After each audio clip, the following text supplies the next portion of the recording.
2月份農曆新年嘅午餐探訪，非常唔好彩，我開工嘅時候就整親隻腳，我就行唔喐，剩翻老闆娘獨挑大旗跑上跑落。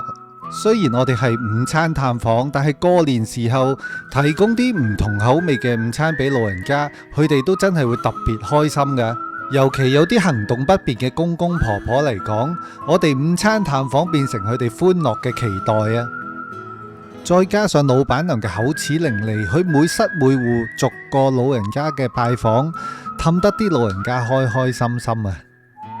我哋每次睇見公公婆婆由心而發嘅笑容，跟住有陣時佢哋又會問：下次可唔可以加餸加飯加米線啊？呢啲就係我哋做咗咁多年嘅支持同鼓勵。我哋能夠做到咁多年嘅午餐探訪，都係要多謝大家對邱太食堂同米飯人家一直以來嘅支持。喺呢度再恭祝大家2026年事事順利，身體健康。拜拜。